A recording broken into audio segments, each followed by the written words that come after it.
street, they were completely rammed. They were filled up to the gunnels, they were queuing down the street. They said, you should have been here last week. I swear, you should have been here last week. Oh yeah, you should have been here last week.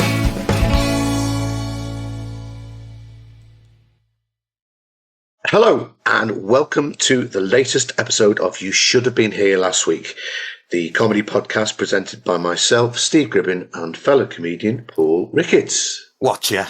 You Should Have Been Here Last Week is the podcast that peels back the layers to peer at the murky world of the comedy business.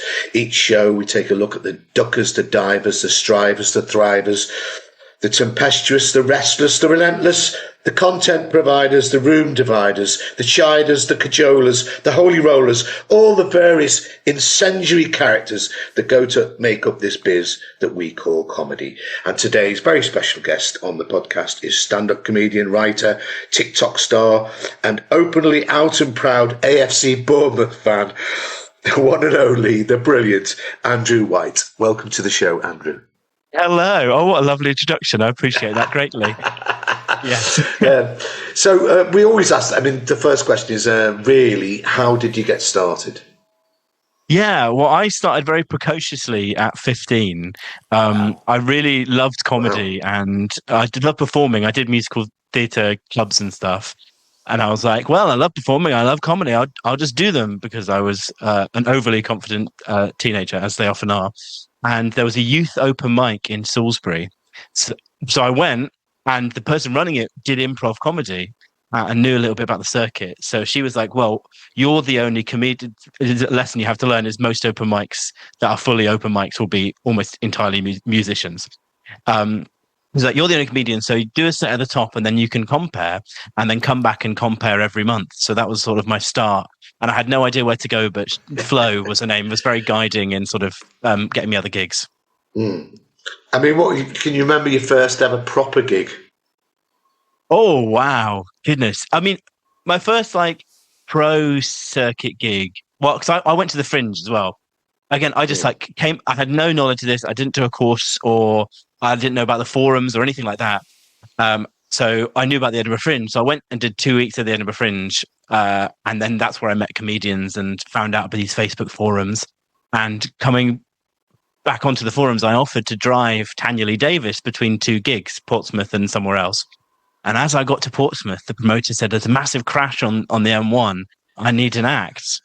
And luckily I'd driven with my dad because he basically had to take me everywhere. I was still 17 at the time. So the promoter said, right, you can do the middle 20. And then my dad drove Tanya Lee. Very grateful to him for doing that. And that was my first proper circuit gig. What, 20 minutes? Yeah. Wow. So when you went to Edinburgh, were you doing short spots or a full show? I was doing a full show, but again, because I came from a musical theatre background, I didn't mind doing the full show. I could and I did poetry and stuff. It was sort of like an actor's attempt at, not that I'm much of an actor, but when you see an actor doing stand-up and you're like, oh yeah, you've not quite roughed off the edges yet. It was basically that. It was a cohesive show, but it wasn't that funny. And I'd regularly die in 5-minute spots, but the hour show would be a lot better. It's normally the other way around, isn't it? Yeah, I know. It's such a strange way to do it. Yeah. Do you remember the acts that started with you at the same time? Any of your contemporaries? Yeah, a lot of so I was on the South Coast. I grew up in Salisbury. So a lot of people in Bournemouth that you might not know, like Neil Brayman and people like that. And then I started to get to know Joe Wells in Portsmouth. He was on that first pro gig that I was doing. Sanjay Arif. Yeah, a lot of sort of Southwest people. That was my upbringing comedically, really, the Southwest. Mm. So it must have been a bit of a culture shock when you went from sort of a theatre background to stand-up. What was the things you had to learn? To bitch and gossip with the best of them. Yes. No, I kind of I had to learn to be punchy. I was very self-indulgent. Oh, you expect it from a teenager starting comedy from a theatre background. It'd all be florid and self-indulgent. So yeah, it was learning to play to clubs. And the Southwest was great for that, actually, because you'd have Bristol and they're a bit more studenty and nice. And then you'd go to like Cornish pub meat raffle. And it's like, they don't care about the 17-year-old whimsy. So it was really, learning to play all those rooms and having solid jokes. I mean, that's obviously often the difference between a lot of, full-length Edinburgh shows. You're allowed to be self-indulgent. And there's lots of examples of people coming back from Edinburgh thinking, I've got this great bit. Oh, this really good bit about bees. I think I'll do it in the social club in Bodmin, as you say. And they're just going, no, mate. Tell us, I don't care about fucking bees. I've seen that so much. I mean, you're quite, I would say unusual, because it's been very fashionable to have lots of comedians who are into football clubs, but you really are passionate about it. I remember when you saw it at the Comedy Store and we did that gig, you really incorporate it into your act, don't you? Yeah, which it's quite fun because I'm quite camp and I've normally got lots of earrings and glamour and heels and stuff. It's nice to do football while looking like that. Because it sort of wins over a maybe more like straight masculine contingent that we're going, what's this? But also it like makes football accessible to people that don't like football, because it's really hard to talk about football on stage because immediately half the audience will switch off, like, this isn't my world, I don't like football, I don't care about football. So yeah, it's really fun to come at it from this campy angle, and I really enjoy doing that. Also, I'm trying to. You talk about comedy and football. Like, I like doing the material, and that's like true to me, and I find it funny. But from a cynical point of view, gay football fans are a rarer commodity. Gay Bournemouth football fans, it's almost just me that can make it commercially viable. So that's great. I'm going for all the 5 live bookings, anything like that. Yes, please. Yeah, exactly. We're gay football fan comedians as well. That's even more of a niche. Yeah. Exactly. So it is true, but it is also helpful. Well, yeah, if Talk Sport is watching, yes, you can get your details. Yeah, and I'll put them in the description.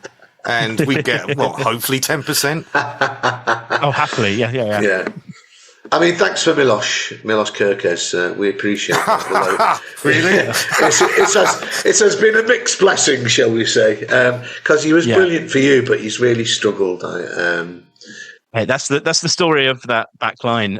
Kerkez, Ozabani, and Howson all went for big money and haven't really made an impact at the new clubs. So yeah, great. I knew you'd say that.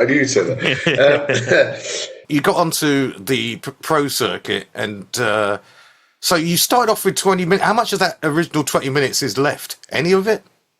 Oh, I wasn't even out at the time. Like 17, not that all my material is gay, but like I was an entirely different person. I was out to my friends, but I wasn't out to my family. I actually came out to my family on stage, age 18. Yeah, I was doing an Edinburgh preview, and there was a crucial element to the show that was like, right, I've got to come out as gay. They're here to see the show. I'm just going to do the show. I find it much more. I find it easier to tell people truths on stage than I can face to face. I don't know. So there's a confidence on stage that I don't have in real life necessarily. So yeah, from that 17 to now, I don't think there is any. Maybe an odd gag, but no, very little material survives. How did they react? How did your family react? Well, I think they always knew I was gay, so it wasn't a surprise. Maybe they were, maybe they definitely were a bit annoyed that I'd chosen that forum to have the discussion. But it was very efficient. My family are very supportive of my comedy, so there at that gig was my mum, my dad, my sister, various cousins, aunts, uncles, grandparents, and we just got everything out of the way. Oh my God. You sort of had a big plane to do it in skywriting. Yeah. That's the old fashioned way of doing it. Are you living still in Salisbury, or where do you live now? No, so I moved to London for a couple of years, just gone, and I'm currently in Portsmouth, but don't spread that around too much. I like people to think that I'm in London still. Yeah, well, on this podcast, you'll have no problems. No, it's not going to get out. Yeah, very select band. You actually talk in quite a blow-by-blow way about sexual liaisons. And one of the things that struck me about it was I was suddenly thinking, my God, heterosexual men do not talk about that sort of stuff that much on stage. And if they do it in a sort of Russell Brand type horrible way that you don't want to hear. And I was just wondering, is it because they haven't got the skills to do it, which I think is probably partly true, or that the audience wouldn't quite take it? Interesting. I think it's a mix of both those things and something else. So definitely there is a skill element, and like, you see new comedians do like shock humor for the sake of it, and there's not skill behind it. So there's an element of like, oh well, sex is funny and crude, and just saying it will be fine, and they've not learnt past that. There is an element of a sort of blokey straight white man talking about sex is maybe a bit too like, oh, that is the dominating thing in wider society. So on stage, it's a bit uncomfortable because you've got the power dynamic. So maybe audiences won't take it that well. And yeah, on that as well, I think maybe I'm a bit more, well, I wouldn't say I'm more sexually liberated, but like being gay and having to approach sexuality from an outside perspective, like, because it's not the norm, because I've had to do my own self-discovery, my own research, my own education, I've just got a different perspective on it that young straight boys maybe aren't taught at school. So yeah, that's my take on it. I mean, I wanted to ask as well, you said that you were a huge admirer of comedy, you loved it growing up. I mean, who were the people that you remember seeing on TV or whatever that has sort of inspired you to do it? Who are your sort of comedy heroes? Well, do you know what? I was very uncultured pre-getting into stand-up. I just loved all comedy. I'd watch. I remember, I think maybe the first comedian I saw live was at, I was 16 at a holiday park, and it was this guy called George Pena. And now I know he was just doing like hacky sort of holiday park routines and bits, but I just loved it. And I devoured everything, every Live at the Apollo comedy DVD. I was unfussy. I loved stand-up. And then now I'm further down the line, my icons and idols are a bit more specific, like Joan Rivers and people like that. Mm-hmm. I'm getting the vision of Joan Rivers doing a holiday park.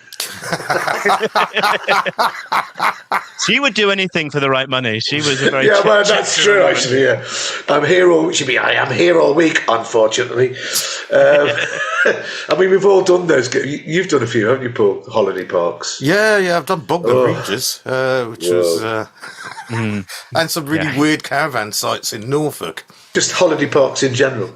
There can be some of the most tough gigs in the. I mean, I did one once I won't name the promoter, and we had to beg. They wanted to do it in the huge auditorium, and there was about 30 people. We had to beg. No. We had to beg them to let us do it in the bar, and in actual fact, it worked much better. But it's just hours and hours. No, it'd be great. We've got all the lights set up, and but there's 30 fucking people. And they just couldn't see it. They thought, oh, we've got all the equipment, it'll be great. When as we all know, that is the recipe for Armageddon, really, isn't it? Did you do any of those Buzz Bingo gigs a couple of years ago? I did one. Yeah. This massive 300-seat bingo halls with like 7 people in them. And you know what? They were really late starters, and the money was guaranteed, like the payers. So no shade to the promoters. They really put some money back into the circuit, but the gigs were terrible. Oh my goodness. Yeah, I had some really horrible one of those. Yeah, that was my first proper gig back after COVID. Oh wow. 25 well, at least it was socially distanced. It was very socially distanced, but I think the audience was about 18 people. Oh God. No, I dodged a bullet there. Mine got cancelled just before, about a week to go, so I still got half feet for it. And lovely. Missed out. By that point, I'd heard from everybody else how wonderful they were. It's because promoters don't think that comedians talk to each other. That is such a weird thing to me. The amount of times promoters will mess with the fee or just really try and fuck people over. Going, well, we all talk. We're all in Facebook forums together. We're all in group chats. It's happened so much. I won't name names, obviously, but that is maybe another lesson I've learned doing comedy. As you say, what lessons have I learned? People talk, because I used to run loads of gigs as well. And yeah, you keep your set fee, and I don't even really like this flex for the right name sort of thing. Like, I Yeah. personally think the budget should be the budget, and have a bit of respect for your artists. Yeah, I saw that the other day in an email. We will negotiate the right fee, a different fee for a name. And Yeah, was I saw thinking, that once. On a post that was like, "Oh, the budget's £100, but can flex for the right name." What do you mean? What right name is coming along for? Oh, I'll do it, but for 120. What do you mean? well, I like the idea that this name is going through post or emails going, £100. I wonder if I could just stretch that to 175. Yeah, yeah. And what gets me is you see them advertised on the Facebook things, a gig advertised for Bumfuck Shropshire, and it says must have TV credits.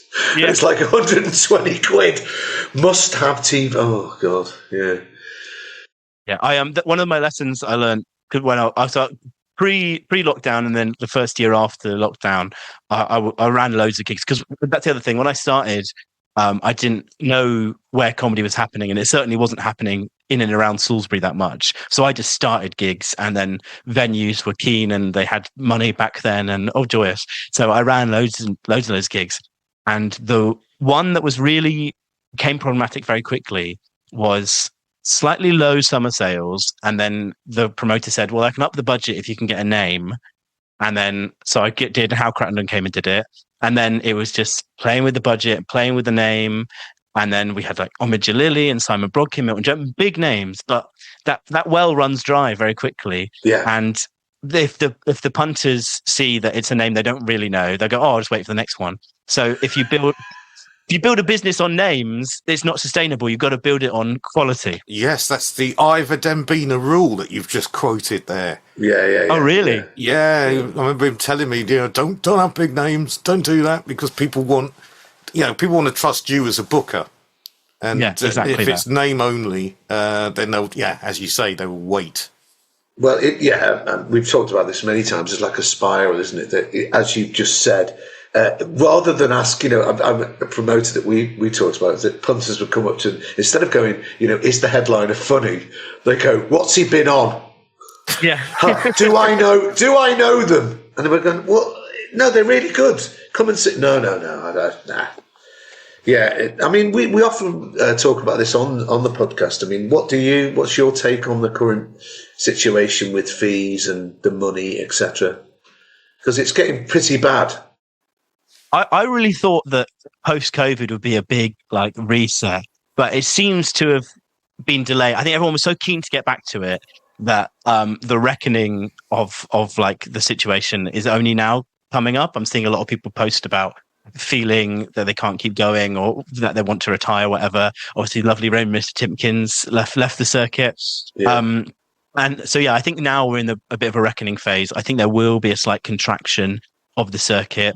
The fees, they do need to change, but it's hard because it's not a level playing field. A club with 300 seats that's doing every week and taking the bar can afford to pay more, but they're paying the same as somebody that's doing 50 seats in their own village hall. It's I don't know what it's going to take. Maybe just collective action that will never happen because it's tried and failed so many times from comedians. The fees aren't great, and I do think promoters and comedians will start leaving soon. So it'll be a little bit of a comedic recession for a bit, but these things are fits and waves. Hopefully, it will bounce back eventually too. So I will make this point because I thought, Andrew's definitely successful because you can afford to perform at the Bill Murray, which is. But I was watching a couple of your clips from the Bill Murray, and of course, it reminded me, of what a fantastic audience they are. And yeah. So in a way, you can sort of balance out off the how much you're getting paid to how lovely the gig is. Exactly. And I do, it's a very fair point about the Bill Murray. I don't really go up there anymore because I'm not in London. When I was living in North London, I could justify doing a slightly, lesser fees. And even now, if I was in town, if I had something else to do, I would try and tack it on because it is a lovely gig. And the other thing, obviously, that's changed massively in the circuit is the value of clips. That audience is so lovely. They're so comedy trained. They're so up for it at the Bill Murray. And the room is the perfect size to set up a camera and get really high definition video and really good sound. And that clip could be worth more to you than your... I'm monetized on TikTok as well. So if I get... Thank you very much. I could very realistically triple my fee if a video goes semi-viral. So I suppose there's a lot more other factors than just the fee to a gig now. Yeah, very good point, which will stop us from moaning in future. No, it won't. Yeah, no, absolutely not. We always ask this question as well. I mean, you've kind of answered it in a way. You know, what is next for the world of comedy? But you sort of said that you think it will contract. But we talk a lot about social media, and that is it's definitely part of the whole fabric of comedy now, isn't it? You can't sort of really exist as a comedian without being on social media. No, it is a bit frustrating because I don't have consistent motivation for it. I'm almost always wanting to do a gig. I always love getting in front of a live audience and writing material and turning it over. That's been constant throughout my life. But social media, I get like 1 month motivation and then 2 months of nothing. And unfortunately, that consistency isn't enough to build a strong audience, really. I'm very happy to hear you say that, because I think that's the majority of people's experience of it. Because, the people that we've spoken to, they're really single-minded. One of those, you have to do it almost every day. Do it at the same time. Don't miss what, and et cetera, et cetera. Yeah. That intensity is like, wow. If I can sound slightly bitter for a moment, I try to avoid it. But the tragedy of like legacy acts, people like Al Murray, for example, that very, very talented. I take nothing away from Al Murray, but he got big and got on TV when there was a much easier path line to TV. There was much fewer comedians. Now he's a household name. He can tour for the rest of his life. Yeah. But not only can he tour for the rest of his life, he can afford to pay somebody to clip up all of his past TV experiences, which are numerous, and he can afford to have a camera set up at all his gigs. And of course, the Al Murray character does lots of crowd work, so that's easy crowd work clips, and put it on his YouTube and clip it up on TikTok. And so, sort of, if you made it in the 90s, if you're just a little bit proactive and smart, you've got endless content without having to do much effort other than doing the comedy, because somebody can make that process work for you. And whereas everyone now has to be a lot more self-starting, and it's it's very difficult. I mean, a lot of the times, I do quite a lot of clips as well, but I find myself worrying about the clip rather than the gig, and that's annoying, I think. In fact, sometimes, Paul knows this as well, you turn up to a gig and there's about 4 people or even 5 people going, well, I want that spot. That is a really good spot. But you can't have it. I've got it. And it's almost like, no. Yeah. Fighting over the best place to put your phone camera, Even worse than that is that you're sat next to the camera recording it, and you just have to remember not to make your comments about the set. Because sometimes you realise, that was a bit of a crap joke. Oh, fuck. Oh, no. Yeah. No one wants a really big laugh interrupted by, what a wanker. Yeah, heard it.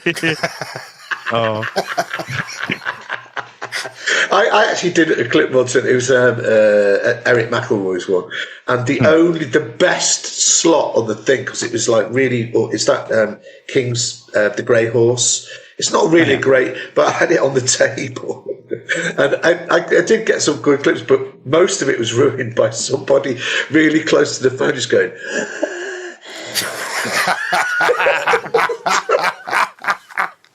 I was going, what? And they couldn't help it. They didn't know they were doing it. But it was like you were being overseen by, some horrible horror film guy.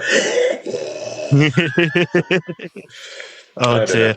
I will speak to the future of clips, though. I will quickly say that I do think comedy is going to flip back to good crafts and good jokes being appreciated, because at the moment, there's a lot of crowd work and sort of moments in the room that are popular, but I think people are missing that like old school discipline and craft. Because if you watch the Royal Variety performance last year, lots of fabulous comedians on it. But do you know who the best person on that entire show was? Was Max Miller.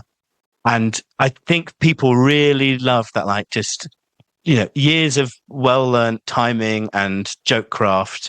And I do think there's going to be a swing back to people want to see something that you have honed rather than just, a bit of banter. And there's space of banter, of course, but I think that the appetite of the public and social media is going to go back to well-crafted jokes, I hope. Yeah. No, I think you're right. I think it's already starting to happen. I've noticed that you get more clips now of people doing bits of material. The thing is, you burn it once you stick it out there and it's successful. Then it's can you do it in your set again? Well, yeah, because like even if you get 1 million views, first of all, thousands of those will be bots. Tens of thousands of them won't be in the country, and then hundreds of thousands of them wouldn't be nowhere near where you're gigging anyway. Like I always think this with stand-up audiences is that actually it's a very niche, small, consistent audience that go to stand-up on a regular basis. Most people go to maybe one comedy night a year. So, and I think you have to think of the same of your clips. Like if it's got 1 million views, a very tiny percentage of them will actually seek out you live. And even if they do, they'll go, "Oh, that's that joke I like." So you can still do. It's not burnt forever. It's not like when TV would be viewed by the majority of the country.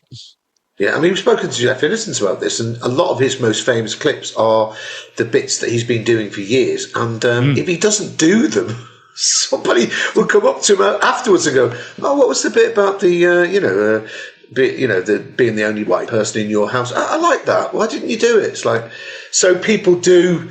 They want to hear it in a way, don't they? Yeah, I think people are switched on. They are understanding. Obviously, you get a few idiots going, "Oh, I've seen him do this before." Well, yes, obviously, it takes time. But I think they're a minority. And if they're that thick, do you want them in your audience base anyway? I think you can afford to drop them. It's a bit similar to music now. I was watching some interview with Paul McCartney, who was saying that when he does a Beatles song, everyone gets their phones out and the whole stadium lights up. And then when he says this is a new one, it's like a black hole. So yeah. And I think people do see stuff on clips and want to see it. They want to hear your hits. Yeah. I mean, I was just going to talk briefly about that scandal. It's a manufactured scandal, but when somebody complained that they went to see Eddie Izzard, and he said, "I saw him last year. It was virtually the same show," not realising that obviously it does ad-lib, but it's material, isn't it? It's material. But the way they were scandalised, and of course the BBC did a big thing. "Oh, this is terrible. This is not value for money," Although I think those huge touring comics, they have a hell of a lot of pressure on them to come up with new stuff, because the price of the tickets is, if you're going to pay 50 quid to see X or Y, you're demanding new material every year. That's a hell of a lot of pressure. Oh yeah, massively. You can understand why people do engage writers, and because they want to deliver. I don't look down on that at all, because at the end of the day, you've got a duty to the audience. It's their night out. It's their money on a babysitter, money on a ticket, money at the bar. Like you should do your best, and if your best isn't for them, that's not on you. That's just like, well, they've made a judgment of error. But if you're just half-assing it or reining it in, there's a few acts I've seen. Well, we've all seen acts do it on the circuit, but even a few tour shows I've seen where I go, "Oh, this is just, I've really lost a lot of respect for you here, because it's so half-assed." Wow. Yeah, I mean, you do tours, and what's the difference for people who don't know about putting in? I mean, first of all, how long is your tour show? Yeah, so I do you know what? There's such a variety of opinions on what a tour show should be. I've heard people go, "Oh, it was an hour 20, a bit too long. I couldn't be bothered with it." And then I've heard people go, "Oh, we only did 40 minutes." And so I don't even necessarily know what an audience wants. I just, what I do in my tours, they're only like small scale tours. I basically do my Fringe show in the second half, and then in the first half I'll do 30 to 40 minutes of new stuff that's not in the show, crowd work, Last tour, I took my friend Sanjay out and he was support. So I did 15 at the top and then Sanj did 20. And then the second half is an hour. I think that's a solid night. I probably wouldn't want to do less than an hour and a half across two halves in a tour show. I think if you're just getting an hour, unless it's advertised as that and it's a bit lower price, I think you're cheating people a little bit of their money. Yeah, I agree. I mean, you're still going regularly to Edinburgh, aren't you? You go every year, don't you?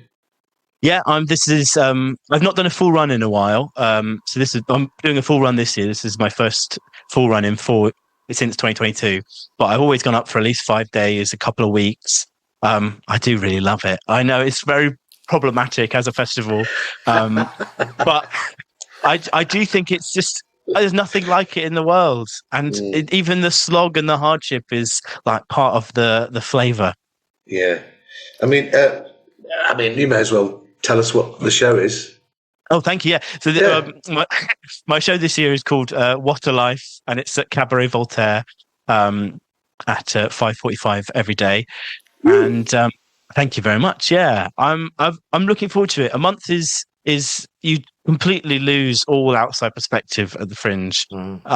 It's very important to schedule friends that aren't in comedy to come up and go, oh, no one gives a fuck about what Churchill said about you. Like, do you know that this is happening in London? Like, you need that outside perspective to go, oh yeah, of course.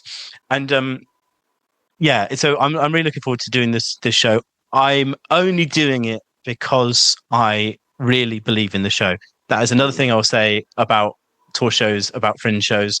If you've not got something, if you're not that passionate, don't do it. Yeah. So many people just go up to the Fringe for the sake of it because they feel they need to turn over an hour, or sometimes they go back with an old show, just to be like, oh, I should just go up and go. No, just stay home. If the market was less crowded, it'd be better for everyone. If you're not passionate about this show, why put yourself and the audience through that? So yeah. I'm very passionate about this show. This has been a long while in the making creatively, and that's why I'm doing the full run. Is it a narrative show, or is it just linked material? This is a narrative, yeah. Sort of thematic narrative. It's all about how to live a good life, how to die happy, and how to appeal parking tickets with a good success rate. Oh, wait a minute. Now I've got to see this show. Is there any mention of Bournemouth in it? There isn't actually. My last show had a bit more. Had a good footballing chunk in it. Oh right, okay. No Bournemouth fan. Do you know what? There's a famous story about a few years ago when in Edinburgh, and Jeremy Hardy and Mark Steele were sharing a flat, and they both bought the Scotsman, and they went to the thing at the back like this. And they were looking for their reviews, and they got to it, and I was like, a 4-star. Ah, shit. 3-star. Oh, fuck that. And anyway, later on in the day, they heard on the news that there'd been a coup in Russia. And they completely fucking missed it. That sums it up. Yeah, Oh, you heard what's happening in Russia? Oh, how many stars did they get? Nothing sums it up more than that, because you are in that sort of... the Edinburgh bubble, aren't you? Yeah, which is crazy because in any other walk of comedic life, you'd want to be switched on to the world. You'd want to be like, oh, here's a gag I've thought about the Russian coup. Let me throw it in tonight. Yeah. But yeah, for some reason, we just put our blinkers on in Edinburgh and get so self-obsessed. Well, we've all been in that bar, the sort of the so-called Edinburgh look, isn't it? When you're talking to somebody and then you just suddenly realise that they're just going, oh, rubbernecking. Yeah. Is that someone far more important than you? You just walked into the bar. Yeah. Excuse me. Even worse than that is when you walk into the bar and you see people rubbernecking you and then go, oh, it's only him. And yeah. Or the heads turn and then turn back. Yeah. Yeah, it's like the thing after the Terminator. Can he be of any use to me? No. Yeah, so... I think we're going to wind up, actually. Oh, we nearly run out of time. Oh, yes, God. Indeed. Sorry, it flew by. Why are you apologising? I can edit out all this cough and this weird voice talking thing. Okay, so, Andrew, thank you for being on the show. Pleasure. Thank you for having me. I listen regularly. Best theme tune in the biz. Oh, well, thank you so much. We're very inordinately proud of the theme tune. So Good. thank you. Deserve it. Well, thanks for being on, Andrew. It was very, very, very enjoyable. Cheers. And good luck with the Edinburgh show. Yeah. Thanks, Steve. Thanks, Paul. Oh, bye. Bye. Bye. Such a nice, easy, almost like Blue Peter type goodbye there. That's this. Yeah. Professional, very professional. I liked it. So that was Andrew White. Of course, that's Andrew White, the gay comedian, not Andrew White, also known as the guitarist out of Kaiser Chiefs, I think. Andrew Whitey White, which is the worst nickname I could ever give to anybody. Whitey. And also not Andrew White, the black comedian, who's definitely not called Whitey. So that was Andrew White. Pleasure to have him on. Yeah. We're going to, if you've enjoyed this episode, like all the other episodes, share, subscribe, like, tell your friends, send a letter, send out texts, fly flags, tattoo it on your forehead, put it in the back of your car, put a little sticker. We should sell stickers to put on comedians' cars saying, you should have been here last week. Something we've missed out. Merch again. We haven't got enough merch. Merch.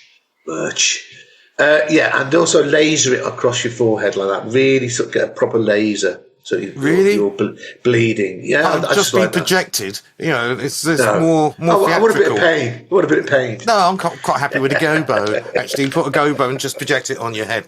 But yes, so all them things. And until the next time we see you, I think we'll say goodbye. Goodbye. Goodbye. Goodbye. Bye. They said you should have been here last